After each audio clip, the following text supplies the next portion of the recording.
ఇప్పుడు ఆపరేటింగ్ సిస్టమ్లో సెకండ్ నుండి స్టార్ట్ చేద్దాం. అలా ఫస్ట్ టాపిక్ వచ్చేసి మనకి ఇంటర్ ప్రాసెస్ కమ్యూనికేషన్. అసలు ఇంటర్ ప్రాసెస్ సెకండ్ యూనిట్ పేరు ప్రాసెస్ సిక్రనైజేషన్. దాంట్లో first topic inter process communication. దీన్ని ఐపీసీ కూడా అంటారు షార్ట్ ఫామ్లో.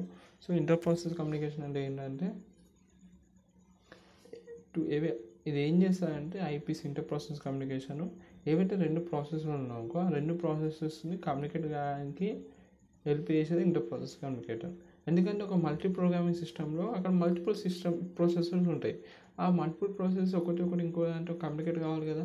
కమ్యూనికేట్ కావాలంటే ఏదో ఒకటి హెల్ప్ చేయాలి కదా. So inter process communication help చేస్తారు. ఇది ఒక ప్రాసెస్ P1 అనుకున్నాం, మీకు ఒక ప్రాసెస్ 2 ఉన్నాయి. ఇవి రెండు కమ్యూనికేట్ కావాలంటే ఐపీసీ ద్వారా ఈ రెండు కమ్యూనికేట్ అవుతాయి. ఓకేనా. మరి దీని అడ్వాంటేజెస్ వచ్చేసరికి ఇన్ఫర్మేషన్ షేరింగ్. ఒక ప్రాసెసర్ ఇంకో ప్రాసెసర్కి కావాల్సిన ఫైల్స్ కానీ ఏం కానీ షేర్ చేస్తుంది. ఇంకోటి మాడ్యులారిటీ అంటే పెద్ద టాస్క్ ఉన్నాం, ఆ పెద్ద టాస్క్ని స్మాలర్ టాస్క్లకి డివైడ్ చేస్తాం. స్మాలర్ మాడ్యూల్స్లకి డివైడ్ చేస్తాం. ఇక్కడ మాడ్యూల్స్ అంటే నథింగ్ బట్ ప్రాసెసర్స్ అట్లా అనమాట. ప్రాసెసర్స్ ఏంటిది ప్రాసెస్ లెక్క డివైడ్ చేస్తాం.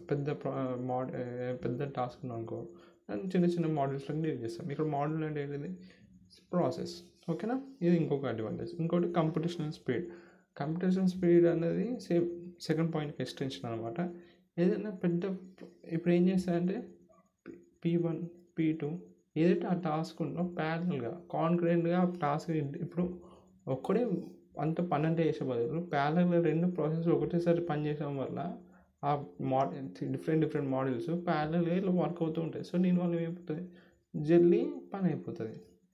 సో స్మాల్ మోడల్స్గా డివైడ్ చేసి ఆ మోడల్స్ అన్నీ కాంకరెంట్గా ప్యారలల్గా అన్ని ప్రాసెసెస్లో రన్ చేస్తాయి. అప్పుడు ఎగ్జిక్యూషన్ జల్దీ అయిపోతుంది. దాంట్లో కన్వీనియన్స్ ఇంకా యూజర్కి చాలా కన్వీనియంట్గా ఉంటుంది. ఇది ఇంటర్ ప్రాసెస్ కమ్యూనికేషన్ యొక్క అడ్వాంటేజెస్. ఇప్పుడు ఐపీసీ మెకానిజమ్స్ రెండు ఉంటాయి. ఒకటి షేర్డ్ మెమరీ, ఇంకోటి సెకండ్ వీడియోలో చూద్దాం. ఈ వీడియోలో మాత్రం షేర్డ్ మెమరీ చూద్దాం మెకానిజం. ఇలా ఏం చేస్తారంటే ఇక్కడ ప్రాసెస్ P1 ఉంది, ఇక్కడ ప్రాసెస్ 2, ఇక్కడ కెర్నల్ స్పేస్, ఇది యూజర్ స్పేస్. సో ఈ ప్రాసెస్ P1 P2తో కమ్యూనికేట్ కావాలంటే మిడిల్ నుంచి చూసినా ఇది గేట్ లెక్క అన్నమాట. షేర్డ్ మెమరీతోనే ఇప్పుడు P1 P2తో మాట్లాడాలన్నా, P2 అంటే ప్రాసెస్ 2 పోయే ప్రాసెస్ 1తో మాట్లాడాలన్నా యూజింగ్ ది షేర్డ్ మెమరీ ఇద్దరు ఒకటి ఇంకో అంటే మాట్లాడతారు. ఓకేనా.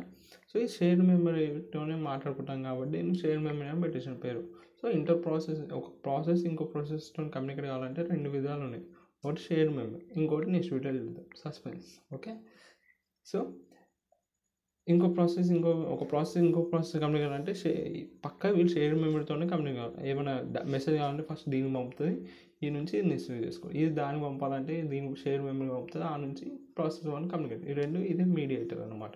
సో ఈ షేర్డ్ మెమరీ ఇది ఫాస్టర్ అనమాట. ఇది అడ్వాంటేజ్ వచ్చేసరికి షేర్డ్ మెమరీ యొక్క అడ్వాంటేజ్ ఫాస్టర్. మనకి no need of system task అనేది అవసరం. ఎందుకంటే ఇక సిస్టమ్ అవసరం లేదు, ఇక షేర్డ్ మెమరీ వాడుతున్నాం కాబట్టి సిస్టమ్ టాస్క్ అవసరం లేదు కాబట్టి ఇది చాలా ఫాస్ట్గా అయిపోతుంది. ఇప్పుడు ఏంటి మనం మాట్లాడుకున్నామో ఏది షేర్డ్ మెమరీ, దాని యొక్క ఎగ్జాంపుల్ చూద్దాం. దాని ఎగ్జాంపుల్ వచ్చేసి ప్రొడ్యూసర్ కన్జ్యూమర్ ఫార్వర్డ్. షేర్డ్ మెమరీలో ఎగ్జాంపుల్ అనమాట.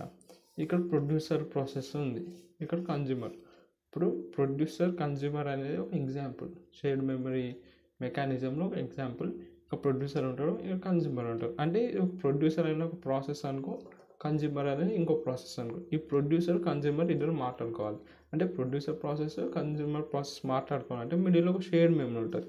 ఈ షేర్డ్ మెమరీతోనే మాట్లాడుకుంటారు. మనం ఇప్పుడు డిస్కస్ చేస్తాం షేర్డ్ మెమరీ మెకానిజంలో. So shared memory is nothing but a buffer అనమాట. ఓకే. ఇలా మీరు 2 టర్మ్స్ గుర్తుపెట్టుకోవాలి, ఇన్ అండ్ అవుట్. ఇన్ అంటే next free position, first full position. ఇక్కడ చేస్తూ చూడండి, ఇదంతా రఫ్ అనుకోండి. ఓకే ఇది చూడండి. ఇన్ అవుట్ అంటే ఏంటో చెప్తా. 0 1 2 3 4 అనుకున్నాం. ఇక్కడ మనకి 10 అని ఉంది, 10 20 అనుకున్నాం. ఈ 4 చూసినామా లాస్ట్ పొజిషన్ కదా. ఇదంటే నెక్స్ట్ ఫ్రీ పొజిషన్. ఇక నెక్స్ట్ ఫ్రీ పొజిషన్ ఏది, ఇప్పుడు నేను తీసుకున్నాం ఒక అరే తీసుకున్నాం అనుకున్నాం. దీనిలో నెక్స్ట్ ఫ్రీ పొజిషన్ ఏది, ఇదే నెక్స్ట్ ఫ్రీ పొజిషన్. అరే ఆఫ్ సైజ్ 5 తీసుకున్నాం. సో 0 నుంచి స్టార్ట్ అవుతుంది, 0 ఇండెక్స్ నుంచి స్టార్ట్ అవుతుంది. దీనిలో నెక్స్ట్ ఫ్రీ పొజిషన్ ఏది, ఇదే కదా. సో ఇది ఇన్ అవుతుంది. ఇలా ఫస్ట్ ఫుల్ పొజిషన్ ఏది 10. ఈ అరేలో ఫస్ట్ ఫుల్ అయింది ఏది 10. అది ఏ ఇండెక్స్లో సెకండ్ ఇండెక్స్లో ఉంది. సో ఇది అవుట్. అర్థమైందా? In and out. అవుట్ అంటే ఫస్ట్ ఫుల్ అయిన పొజిషన్. అవుట్ అంటే ఫస్ట్ ఫుల్ అయిన పొజిషన్. ఇలా ఈ అరేలో ఫస్ట్ ఫుల్ అయిన పొజిషన్ ఏది ఇది. ఇన్ అంటే ఏది నెక్స్ట్ ఫ్రీ ఉన్న స్పేస్ ఏది ఇదే కాబట్టి ఇది 4 అనేది ఇన్ అవుతుంది, 2 అనేది అవుట్ అవుతుంది. అర్థమైందా? ఇంకోసారి చెప్తా. ఏదైతే నెక్స్ట్ ఫ్రీ ఉంటుందో ఇప్పుడు నీకు ఈ అరేలో నెక్స్ట్ ఫ్రీ పొజిషన్ ఏదైతే ఉంటుంది అది ఇదే నెక్స్ట్ ఫ్రీ పొజిషన్ అది ఇన్ అవుతుంది. ఓకే, ఏదైతే ఫస్ట్ ఫుల్ అయిందో ఇది ఫస్ట్ ఫుల్ అయింది, సో ఇది అవుట్ అవుతుంది. ఓకే, అయిపోయింది. ఇప్పుడు ప్రోగ్రామ్ చూద్దాం. ఇది చూడండి, వైల్ ట్రూ అంటే ఇది పట్టించుకో, ఇది చూద్దాం. ఇక్కడ బఫర్ ఏం చేస్తుంది అంటే ప్రతిసారి మాడ్యులేట్ చేస్తుంది. ఇక్కడ చూడండి, మాడ్యులేట్ చేస్తుంది అన్నమాట. Buffer size equals to out అంటే ఇప్పుడు 1 చేస్తుంది. 1% 5 చేద్దాం. బఫర్ సైజ్ ఎంత మనకి 5 కదా, బఫర్ సైజు 5 చేస్తుంది.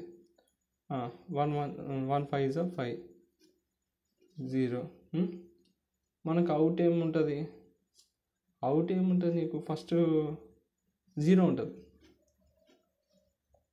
ఎప్పుడైతే 0 ఉన్నంత వరకు చేసుకోవచ్చు అనమాట మనం. అర్థమవుతుందా? ఇక్కడ ఈ కండిషన్ చూడండి, పర్సెంటేజ్ చేస్తుంది. సో ప్రతిసారి పర్సెంటేజ్ చేస్తుంది. ఎట్లా? ఇప్పుడు సపోజ్ నీకు 0 అని ఇండెక్స్ ఉంది. 0 ఇండెక్స్ ఏం చేస్తుంది? ఇన్ ప్లస్ 1 అంట.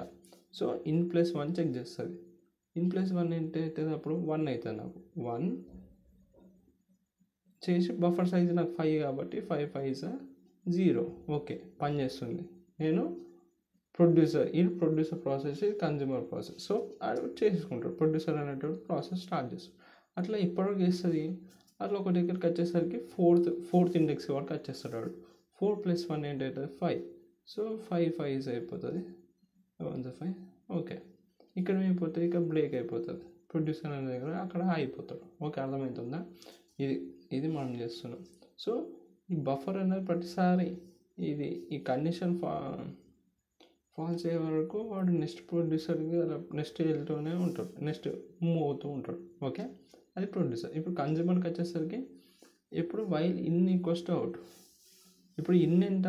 ఇన్ ఇండెక్స్ 0, అవుట్ ఇండెక్స్ ఎప్పుడైతే 0 అయిపోతుందో అంటే 0 = 0 అయిపోయినాక ఆ కన్జ్యూమర్ అన్నట్టు అయిపోతాడు. ఓకే, అది కన్జ్యూమర్. ఇదే ఇట్లా ఉంటుంది అనమాట. Producer consumer just program. మిగతా అర్థమైంది, ఇన్ అవుట్ అర్థమైంది. ఈ బఫరు చెప్పి కండిషన్ వాడుతుంది ఇక్కడ. ఎప్పుడైతే ఈ పర్సెంటేజ్ అని చెప్పిన కదా, ఎప్పుడైతే ఇది ఇన్ బఫర్స్ ఇన్ని ప్రతిసారి ఇంక్రిమెంట్ చేయాలి. ఎందుకంటే ఇన్ని 0 నుంచి స్టార్ట్ అవుతుంది, 0 + 1 చేయాలి.